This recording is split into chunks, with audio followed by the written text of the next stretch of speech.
Welcome back to the Rockman Power Hour, a podcast where we talk to the most interesting people in the world of pop culture and everything in between. We want to start off by thanking you guys so much for the support. You guys are awesome. And the fact that you guys are there every week to listen, to give us feedback, to like, to share, it just makes it all worthwhile. I mean, we're going to do this from no matter what, but the fact that you guys are there with us just means the world. So please like, subscribe, let your friends know about the podcast if you're enjoying it. We've got a ton of content if you go through our channels. And we really do this because we just love talking to interesting people. And the fact that you're there listening just makes it all the more fun. So like, subscribe, and tell your friends about the podcast, and we appreciate it. A big thanks to our friends over at Heartbeat Hot Sauce. They are the heartbeat of the Rockman Power Hour. Direct from the fridge, this is the camp sauce, one of my favorites. It's got about a medium spice bite to it, and what's great about Heartbeat is that on the back of these bottles, they will give you the spice meter, and it'll tell you from mild to extra hot where you're sitting with each one that you pick. So all that information is on their website, and use our promo code Rockman20, and you'll get 20% off your entire order. Also, thank you to our friends at Studio House Designs for making us look fresh, and our friends at Audio Technica for this great gear. And of course, my co-host, producer, and extraordinaire, and mime, Ryan Stick. Ryan, so Mushroomhead, were you ever a Mushroomhead fan? I heard their name everywhere. And the thing is, I was like a punk rocker living in a world that was being taken over by heavy metal, new metal, and industrial metal. So as I listen back to it, I'm just like, huh, fucking cool band. Fucking, I don't know, I love the tonality. It's very interesting. But I'm a newer Mushroomhead fan, admittedly. Yeah. Well, listen, there's no doubt that Mushroomhead left a huge impression on people in the early 2000s. The band has been around for a long time. Of course, they get confused with that other band that wears masks, whose singer we've had on the show, and that's about all I'm going to say. But listen, I like Mushroomhead. I find they're creative. I find that they take a lot of risks. They've been relevant for a long time, and they're always out there working and doing stuff. They've got a new record that's out now that is really getting a lot of attention. And, they're a cool band. Call the Devil is a great record. We got to speak to Skinny, who has been in the band for a long freaking time, man. One of the founders of the band. Steve Felton has been the percussionist in the band for, he's been there for a long time, been the drummer, percussionist, brains behind this thing since it freaking started. Since the inception. I love the fact that he still kind of keeps his identity secret. Mhm. A lot of other bands at this point would kind of let that go. But he's doing the interview in a mask. He wants to keep the mystique going, and I appreciate that. This many years in, to still want to do that, to still want to keep that mystery alive. That's what gets people excited about a band like Mushroomhead. I always like bands with mystiques, actually. Even Mhm. Kiss back in the day when I'd see them, there's something just a little bit extraordinary about a band that really leans into theatricality. Of course, my whole life I've loved the Misfits, just anything that has a theatrical tone and a little bit of a theme. I always find it unites the members too. And I really, it's not like four people are in and then one guy is just wearing sweatpants. Like it's No, all they're there committed. together. They're committed. Yeah. And I agree with you. There's something about a band that's willing to invest time and energy into an aesthetic, and a look. And it's not something I would ever think I would do musically, because it's just not. It's not a direction I've ever thought of going in. But I understand when people do it because it's so effective. It is so effective, and it just like you said, it unifies you. It makes you like a group. It makes you a team. Like the team sports, people wear the same jerseys. Like it just makes you a part of. And I think when people see that, they want to be a part of. So there's this attraction. Sports team have fans. They come in their jerseys. It's the same kind of thing. So it's actually, from a marketing point of view, very fucking smart. But there's a lot of things to unwrap with Mushroomhead, and we're gonna jump right into it. This is our interview with Skinny from Mushroomhead, one of the founding members, Steve Felton, right here on the Rockman Power Hour.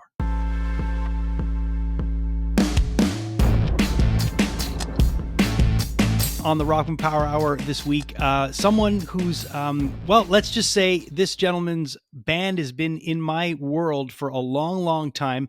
And I'm really happy to finally be talking to a member of Mushroomhead. Steve Skinny Felton is joining us today. First off, man, good to see you, or what I can see of you. Right. I wanted to just jump right in and say, man, this has been a long time that this band has been doing this. I mean, you guys are, I believe it, you're in your 30th year, right? Yeah, absolutely. It came quick, right? The more things change, the more they stay the same, and time definitely flies. But here we are, on album number 9, man, coming out in a couple of weeks here. I'm really looking forward to it. It's remarkable when you think that this band, I was just in Cleveland last October with my mom. I took my mom to see the Eagles in Cleveland. Oh, right on. Yeah, And we went to we did the Rock and Roll Hall of Fame. We went to Akron, Akron, Ohio, because I've been in recovery for a long time. So the birthplace of Alcoholics Anonymous is Akron, Ohio. right on. I actually have a picture of my mom and I at Dr. Bob's house in Akron. Okay, okay, good. But Cleveland is a remarkable place, because if you've grown up as a rock and roll fan, and if you've ever played Cleveland, you know, if unless you are a rock and roll fan, unless you understand the history of rock and roll, you don't understand the significance that Cleveland has to rock and roll. Some of the best live records have been recorded in Cleveland. Some of the best, Spinal Tap lines like "Hello Cleveland," like it. There's so much rock and roll in Cleveland. Have this synergy and this history. And until you've been to Cleveland, understood it, played it, you don't really get it. So the fact that you guys are from Cleveland makes absolute sense. You still call Cleveland home, right? Yeah, absolutely, man. We're all still pretty local. I mean, a couple of us moved out, but the majority of us stayed right here. And I think that's part of our tenacity, this Northeast, never say die kind of mentality. And here we are, like I said, 30 years in, and we just keep going. And maybe it is part of this Rust Belt attitude. I don't know, but here we are, and I'm proud to say we're from Cleveland. Yeah, man. And it's nice because, when you talk to bands that let's face it, there's a lot of bands that leave, they go to another place to get notoriety, and then they don't go back, and they stay, like, one of those places, of course, being California. But you do get those bands that have this, they have this attachment to where they're from, and they wear it on their sleeve. And I tend to see that the bands that do that and that really stick with it end up having this longevity, not only professionally, but with their fan base, because the fan base feels that they have a certain genuine affinity from where they're from, and aren't just going to turn on a dime to do what's more popular, like moving somewhere, like adapting a new style. And you guys seem to have that, and at the nucleus of this band, obviously, you being a core key member of this band, you can feel that's at the nucleus of it. Growing up in a Rust Belt city, was that kind of instilled in you through work ethic, through examples that you saw around you, or was it something that you just kind of learned on your own? No, it was definitely instilled, just part of the times of growing up. I mean, I was born in 1970. I'm 53 years old. So obviously things were different when I was a teenager and when I had stars in my eyes in my early 20s wanting to be a quote unquote rock star. But yeah, as far as that get up and go to work and have that drive, maybe it's got a lot to do with how many months of winter that we have to where we got time to really think about what it is that we need to be doing when the weather breaks, and get that drive is built up no matter what. Like I said, maybe regionally does have something to do with it. But again, just proud to say I'm from here. Actually, my brother and I, Dave Gravy, he and I are actually born in Detroit, and we've got a lot of family in Michigan and up there. So the murder mitten's not that much different than Cleveland. So we definitely have that never say die mentality. You're back with a new album. It's coming out at the beginning of August. A couple of singles have been released already, and visually, the videos that have been, the video that accompanied the new single prepackaged. I love it. I just love the vibe of it. How important? Obviously, aesthetics are important to this band, and the visual representation of this band is important. In this age now, where long form videos, yes, of course they're important, but it, it's such a smaller attention span that's what everyone's going after now, like TikTok, Instagram photos, like quick stuff.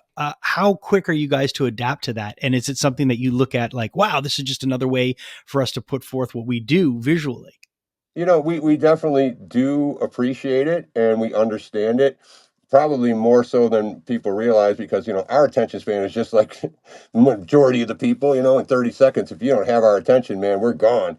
Right. So I mean, that kind of speaks in and of itself with our art, because it's the same way, man. If we're bored in 30 seconds, we're like, I'm not going to turn this on to the rest of the world. You know what I mean? It means we got to keep ourselves entertained and occupied, and if we like it and it can keep our attention, we think usually it's worth sharing. And when you look at bands that tour now, the things that you need touring wise are a lot different than what you used to need. Of course, crew are important, but it's almost like you need a videographer. Like that's got to be at the top of your fucking of your need list, because you need someone capturing this stuff. You need someone editing this stuff and putting it up to keep people's attention. Do you guys find it tough to keep up with that demand of that insatiable appetite that fans and that the world has now for quick things? No, absolutely. And you did, put a good point on it. I mean, in this day and age, bands do need that as much as they need a singer, guitar player, drummer, or manager. Yep. It is truly another instrument to the world. So having someone around, if any bands have that, they're very fortunate if they can afford it. Hopefully they're getting their money's worth. And that it does pose a problem, like when you're a DIY camp and say you're trying to post a daily thing while you're on Yeah. tour. Half of the day's already over and you don't even have it all edited, you know what I mean? Because you've got so many other things to do. So I commend everyone that's out there really pushing forth and doing it. But I think that's why it gets knocked down to 15 seconds, because man, people don't have all day to put together, a 2-minute clip that looks glorious. It takes Yeah. 3 days to build something that is presentable in my eyes. So people are just, slapping it together in their kitchen, and it looks like hell, man. Let's face it. But somehow it's become acceptable, and whatever. I mean, it's quantity, not quality, unfortunately. So I don't Yeah. really agree with it, but I do understand the amount of, people's attention spans it's kind of limited. Yeah. The response to to the first single "Fall in Line" was overwhelmingly positive. Everyone loved that song, and it was a great. It really really was a great track. When you look at it, like we talk about all this importance on the visual, and of course with a band like you guys, I mean, everyone's looking for what's going to be coming next. What's the newer look? What's the new look? What's the morph of the visual stage representation? But the songs are important, and "Fall in Line's" a good fucking song. At the end of the day, the music is what I imagine what started this whole thing. I mean, it's all about songs, no matter what. And I'm sure for you guys, there's got to be that excitement when the song comes together. Oh, absolutely. And it's interesting because sometimes we don't think of it as, oh, we're going to play this song live, but as the song builds in the studio and things get rolling, you can kind of feel it and be like, oh, this might be really fun to try live, instead of going, oh, we need to go out there and write a monster live song. It's not that mentality. As things grow, they kind of tell us what type of song it's going to be. Are you excited for you dropped a second single prepackaged? Are you excited for people to hear the rest of Call the Devil? I imagine when you're sitting on a body of songs, and you've been probably sitting on them for a little bit. That's usually how it works. By the time everything gets together, you've got to be excited for people to hear the rest if they're already liking Fall in Line. Yeah, absolutely. I mean, the rest of the album, it's so diverse. You can't just say, "Oh, well, this is the Fallen Line. This is the single, so this is how the album is going to sound." It's not really like that in the Mushroomhead world at all. We may have Right. some similarities to that song as far as upbeat and kind of straightforward and up tempo, but the album's more of a roller coaster. It's more of an amusement park. All kinds of rides, all kinds of Yeah, attractions. I love it. Tell me about going back and working with Matt, because I know Matt. I've been a Faith No More fan forever. We had Matt on this podcast with Billy Gould talking about Angel Dust and 30th anniversary of Angel Dust, a couple of years ago when that was. Matt is a great mind in music, and I know you guys worked with him on your record 13 quite a while back.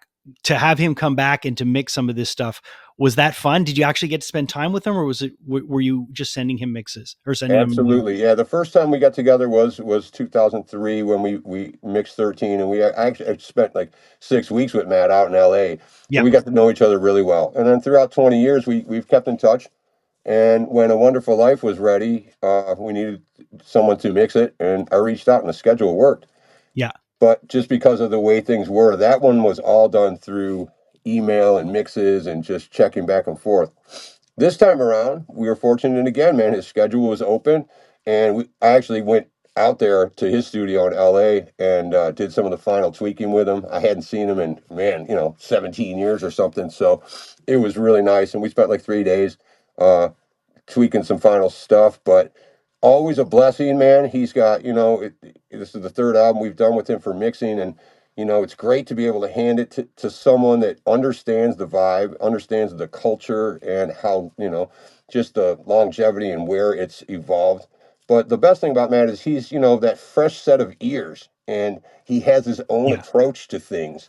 So, it's like, you just kind of let him do his thing, and man, things just come back louder and prouder than you ever heard them before. Or he'll put things in the forefront that you wouldn't have necessarily thought that way.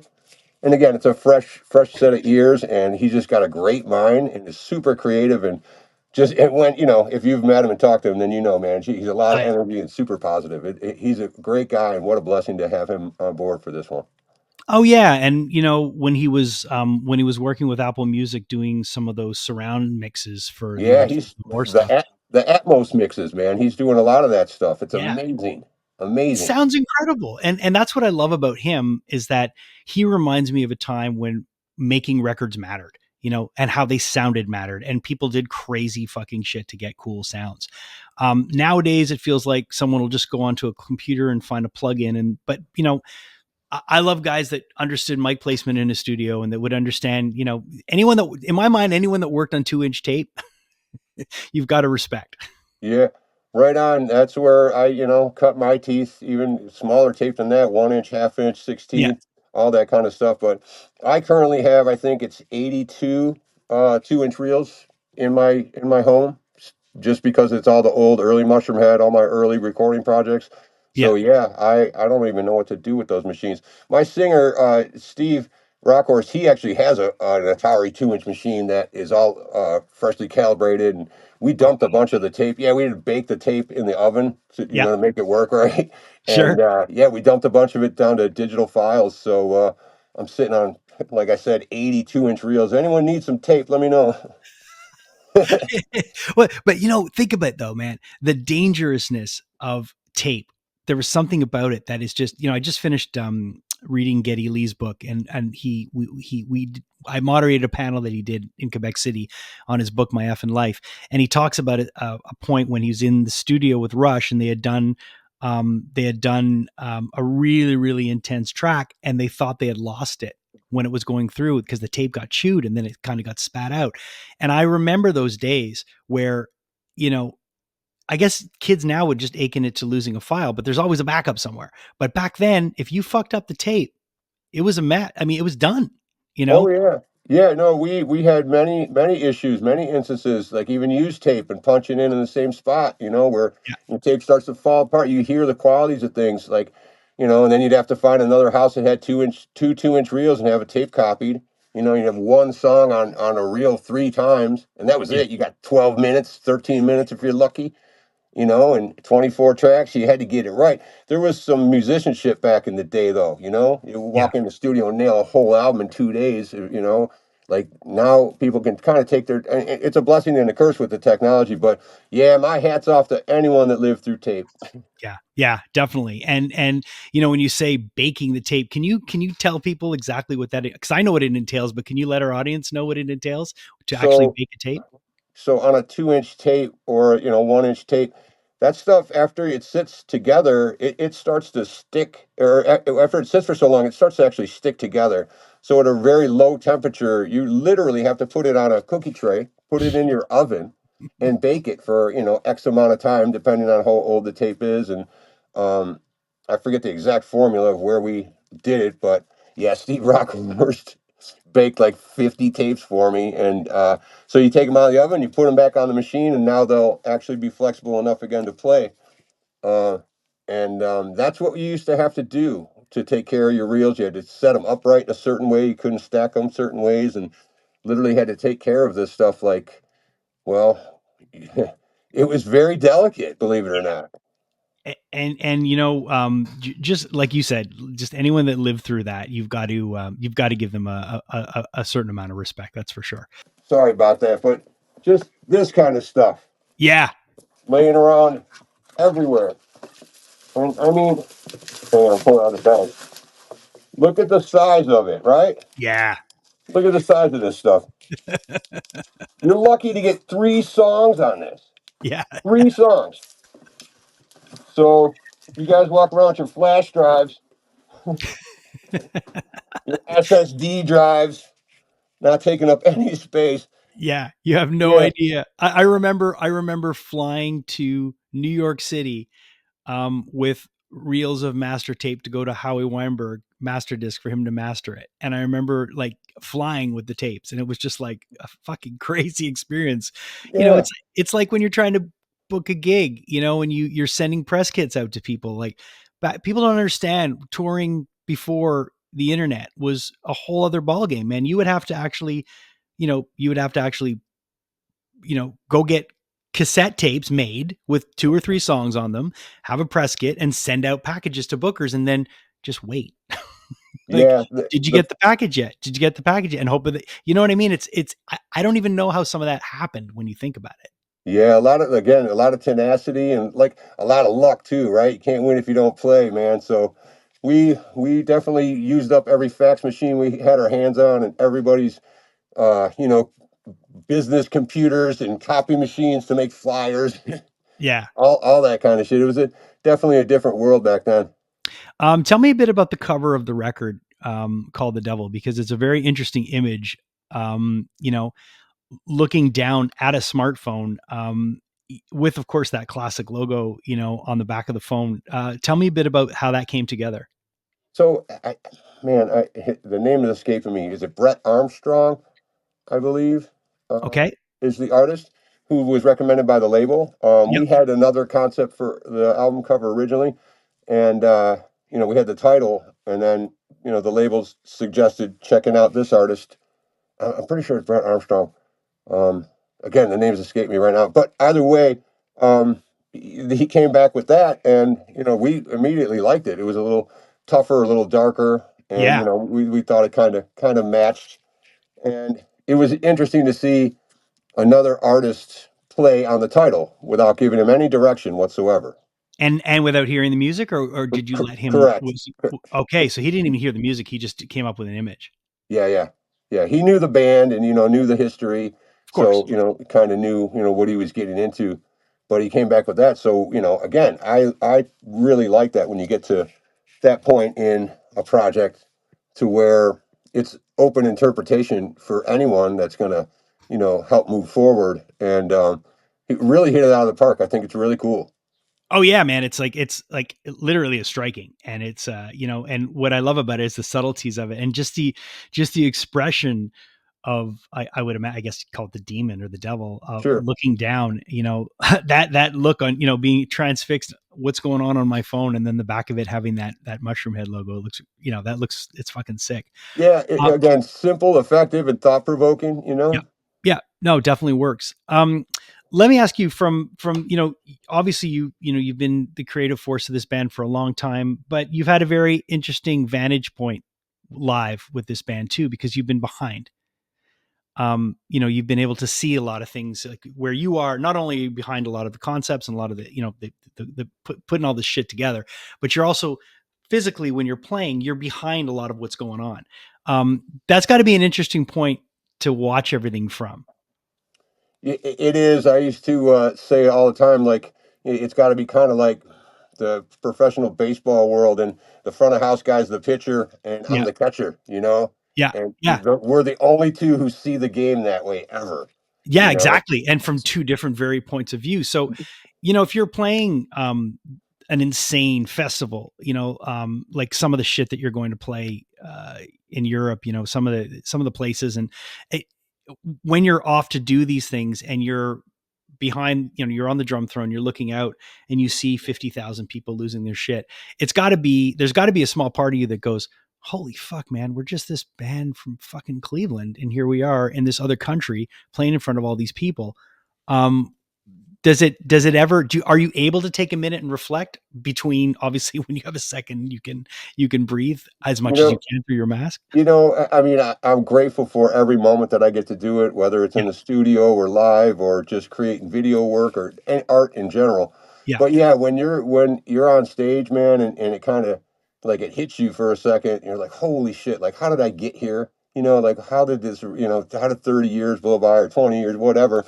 Yeah. And then you're kind of like, all right, get your head in the game. Don't fuck up. Song's starting right now. So like you have those little moments to where you not second guess yourself, but you say, "Holy shit, what? How did this happen?" Yeah. And then you're right back into it. So they come in little blips, at least personally for me. But again, every day I'm grateful to do what I do. You're heading out on tour in August, kicking off some European dates, and then you're going to be doing a bunch of dates in the fall in the U.S. This is probably the fun part now, right? The album is birthed. It looks like you're going to be, I think you're going to be in Germany on the day of the actual release. Is it Yeah, Germany I or believe so. Yeah, yeah, Germany. and Yep. yeah, so you're going to be there like when your record comes out. This has got to be the fun part where you get to play these stuff live. It is. Definitely, it is partially the most fun part because again, you get to bring it to life one more level. You work on the music, then you work on some videos, and then you get to go perform it. So Yeah. it's definitely one more extension of what you've been kind of crafting. And we haven't been out in Europe in almost 2 years, so I'm super excited. Yeah, and it's and you've got your bros back, Dave. Is it kind of nice to have him back there? Oh yeah, absolutely. I wish he could do more with us. He's very much a special guest. He'll be able to um, be with us at select shows, and he was able to do like 2 songs on the new album with us, and is welcome to come anytime he can. It's just if schedules and logistics work out. But let me tell you, working with him in the studio again was, I think we did more laughing and talking than we actually did recording. Yeah. Like he is No, just no, a no. a great guy, great sense of humor, and man, we like I said, we did a lot of laughing and eating and just bullshitting and kind of just catching up and I don't know, hanging out and just letting the music that we did too was just all very natural. We didn't have anything prearranged. It was like just go in there on drums and guitar and press record and listen to it, play for an hour and go back and listen to it for a couple hours and find something cool. And that's what we did. Actually, the first time we got together in over 12 years, some of that recording turned into the first song on the new album, Eye to Eye. Wow, that's great. That's Yeah. got to be nice when you can pick up where you left off creatively. Yeah, absolutely. Even we were kind of like, wow, there's a song right there. Holy shit. Like, all right, cool. Let's just do that then. I know you're a big fan of pop culture. I know that the root of the creativity in this band all started with things like horror and comic books. I know you guys you're a fan of like going to comic cons and stuff like that, and immersing yourself in pop culture. What have been some of the best horror movies you've seen over the last 5 years? I'm just curious to see where your take is on where horror is at, because I think personally horror is in an incredible fucking place. Well, I mean, it is. It is really. There's so much more now, right? Than we ever had before. And pinpointing like any one boy or like lately is going to be kind of hard. But I will recommend this to the audience, especially I think the Mushroomhead audience would really like this kind of entertainment. So that Neil Blomkamp, who did Yep. District 9, yeah. Yep. Of Okay, course. so he's got this thing called Oat Studios on Netflix, and it is bits and pieces. Maybe some of it's part of a movie, or maybe he's building a movie. Some of it are like 2 minute short. Some of it's kind of comedy. Some of it's super sci-fi horror. Some of it is all wrapped up in between. Um, some almost animation style, almost like video game looking stuff. Yeah. He's an amazing producer, and his studio is kicking out some incredible work. I highly recommend everyone check that out if you're into horror and sci-fi. Again, Oat Studios, Neil Blomkamp. Very, very cool. Now, if you have you had a chance to see Longlegs yet? No, I haven't, but I heard good things. It's really, really fucking good. Right on. Yeah, I will definitely check it out. I haven't had a minute to watch a whole lot of stuff lately. It's kind of unfortunate, but hopefully I can catch up on some things when we get on tour. All right, and lastly, I just want to ask you: are you a collector? Is there anything that you like to collect, and if so, what's one of your most prized possessions? Well, I was collecting studio equipment for a long time. Yeah, Old mic pre's, old compressors, microphones, all that kind of stuff. But I don't know if I have like a prized possession that I've okay, been I collect. You know what? I'm going to tell you this. I collect hobbies, and then I take those hobbies and I wrap them all up into Mushroomhead somehow. So definitely, Mushroomhead's my biggest and most proudest prized collection. possession or prized possession is Yeah. Mushroomhead. That's As far as the collection goes, yeah, there's quite a collection of things that go along with Mushroomhead. So yeah, like I said, I did comics for years. yeah. Early '90s, I was a comic book guy, and again, early influences, that type of thing. So there's still some comics that I have. I still have like all my I just saw them not too long ago, and they're killer condition. Oh, what is it? Infinity Gauntlet, the Yeah. first six Thanos books. I was like, oh man, I forgot about these. So yeah, I still have a good comic collection, man. Well, I really, really appreciate you taking the time to chat with us, man. I'm excited for people to hear the new album. It's called Call the Devil. Comes out August 9th on Napalm Records. Band's going to be on tour as well. Where can people get more information about Mushroomhead? You just go to mushroomhead.com or Mushroomhead Official at Instagram or Facebook. And there's always cool stuff at MRH Gear. Very sweet. Thank you for taking the time, man. All the best. Be safe out there and keep on rocking, dude. Right on, man. Thank you so much for taking the time today. And thank you for passing on the word, man. Well, it's nice to know that Skinny, what I could see with his rock star disguise. But it's nice to know that he still kept his name going, because I'm Ryan Stick, because I used to be like stick thin, and now I'm Ryan Thick, THSC, living my best life in my 40s. It's a different life, Have but you but thought have you thought of actually changing your name to Ryan Thick? I thought of changing my name to Ryan Ozempic and trying to get some free drugs. But no, nah, just it's just funny. It's just you think your metabolism's gonna last forever. Ryan Stiles is one of my idols from the Drew Carey show. Like, he's just so funny. And his name's Yeah, Ryan too. And he's like, still thin as a rail. So I thought my rest of my life I was just gonna be Lewis, right. but it becoming Drew more and more and more. Anyway, it's funny. I appreciate Skinny coming on the show. I think Mushroomhead are a rad band. Check out the new album called The Devil. It's very, very cool, and it's available everywhere that you buy and listen to your music. So go support and buy the vinyl. We were talking about the vinyl in the episode, and the vinyl is a great way, as you know, is a great way that you can cast your vote for the project you like. Because if you're just streaming stuff, it's cool. Don't get me wrong. Like, streaming is it's very convenient. It's a great way to to consume music, and people still, there's still metrics that can be taken from it. But if you actually want to put money in a band's pocket, buy their merch and buy physical stuff from them, because that is the best way to, or go to their shows, of course, but buy stuff from them, buy their Yeah. products. That's the way. That was the transaction before. You would buy a record, and that was how people would get paid. And now it's just so different. But casting your vote for a band is always great. Thank you so much to our friend Skinny from Mushroomhead for joining us on the podcast this week. Thank you to my co-host Ryan Stick. Thank you to our producer Julia Kajerski. Thank you to Heartbeat Hot Sauce, the heartbeat of the Rockman Power Hour. Use our promo code Rockman20, get 20% off your entire order. Thank you to Studio House Designs. Thank you to Audio Technica Canada for all this great equipment. And thanks to all of you for joining us on this journey. And until next time, we will see you on the Rockman Power Hour.